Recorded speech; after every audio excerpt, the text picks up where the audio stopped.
What's up everyone, welcome back to my channel. So in today's video I wanted to share this absolutely beautiful journey of my succulent, which is Graptopetalum Macdougallii.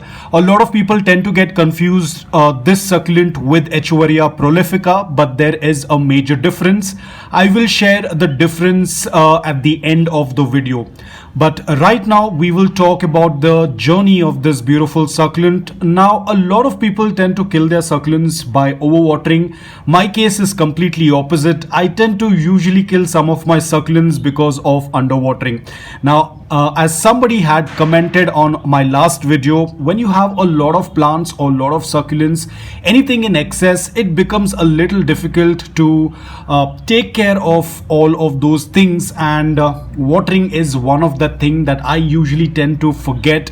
Now what happened over here is this particular succulent, I think while I was shifting or probably moving some succulents around, this succulent was left back under a shelf and I completely forgot about it, and as you can see it had completely dried out.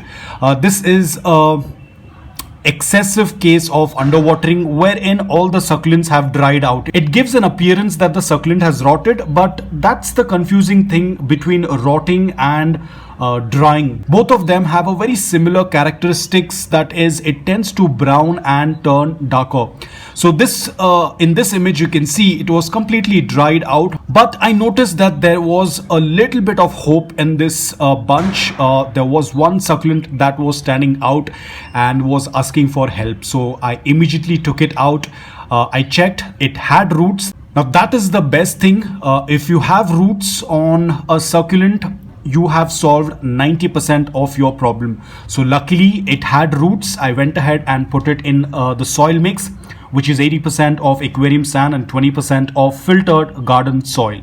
And now I was not able to take videos because I don't have much space in my phone, in my iPad. It's completely full, so I tend to take images to document the journey, and it was kept in my hard drive, and this was almost a year back. And once I took out the small piece that was left, that was surviving, I put it in this pot, and now you can see after 6 months it started to grow. It opened up, it looked a little bit bigger than what it was before, but this entire process takes a very long time, guys. It is not going to happen within a week or within maybe a month or two. It takes a very long time, so patience is very important. So after 6 months it started to look a little bit more bigger, and now I will show you how it tends to look almost after approximately a year. I'm not very sure when I had clicked the pictures, but this is how the succulent looks after almost a year, maybe a year and a half.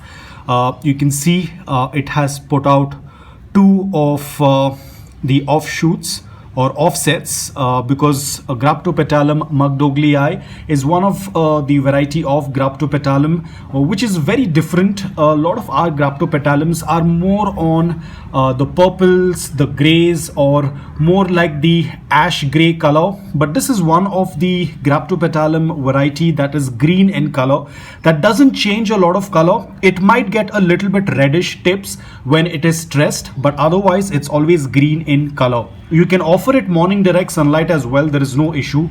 You can offer it 5 to 6 hours of morning direct sunlight. As I said, it tends to get red tips, so it's absolutely fine. But what I felt is that they need a little bit more watering as compared to other succulents. Probably it's because their size is very small and the shape of the leaves are also very thin, so that is one of the reasons that they need a little bit more frequent watering as compared to our other succulents. But again, that doesn't mean that you have to water it every day. You have to wait for the soil to completely dry.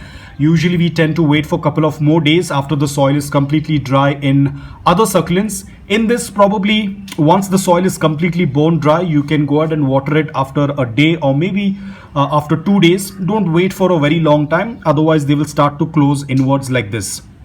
So I have been doing bottom watering. Today I will be doing a little bit of top watering after I'm done with this video. So that was the journey from one single surviving Macdougallii to getting this entire family, of course it will start to spread. This is more like a ground cover succulent. It tends to spread. It is also a trailing succulent because after a while these runners will start to trail out of the pot. So you can either use this as a ground cover or you can use it as a trailing succulent. Any one tends to work out really well. These do not tend to grow very large. This is the maximum size, and after this it will start to put out runners. So you can see it's very small. It's a very tiny succulent, does not tend to grow very large. So that was all about it, and I'll also show you the comparison between Graptopetalum Macdougallii and haworthia prolifica. I don't have them right now, or probably it is somewhere, I'm not very sure. So I'm going to put up a Google image so you can get a side-by-side comparison. So you can see they have very similar growth pattern, which is they both tend to put out runners, but the shape of the leaves is what tends to look very different, and the color is also a major difference. Graptopetalum Macdougallii, as I said, they are more on the green tone. They get a little bit of red tips, but our haworthia prolifica has this blue tint but tends to get even more pink when stressed, and the shape of the leaves are also quite different. Initially I used to be very confused with both of the variety because those days the Graptopetalum Macdougallii was a little bit rare. Haworthia prolifica was sold very commonly, and a lot of times the sellers used to mislabel it. They used to label haworthia prolifica as Macdougallii, and they used to sell it because even they used to get quite confused. But only when I was able to keep them next to each other, I was able to tell the difference between both of the varieties. So it is pretty simple. All you need to do is just check the leaves, the color. If you are going to your garden center or to your local nursery and you're planning to pick them up personally, then of course you can do these checking. But if you're purchasing them online, you have to believe the seller because they will send what is available with them. A lot of times they might also happen to mislabel them. So it's better to talk to your seller and show them, share the pictures and ask them for the current pictures so that you do not end up with the wrong succulent. So I'm very happy with this growth rate. As you see, it is a very slow process. Even after a year and a half, you can see the growth rate is not much, but it's absolutely fine. And always remember, to grow slow is to grow healthy. It's absolutely fine if your succulent is growing slow, but if it's healthy, that is what is more important, rather than it growing very faster, getting infested with bugs, the leaves drying out, stretching, etc. But if it's growing slow, it is healthy, it's compact, it's free from any pest. That's what matters at the end of the day.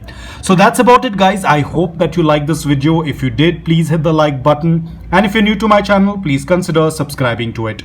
Until then, take care, stay safe and keep planting.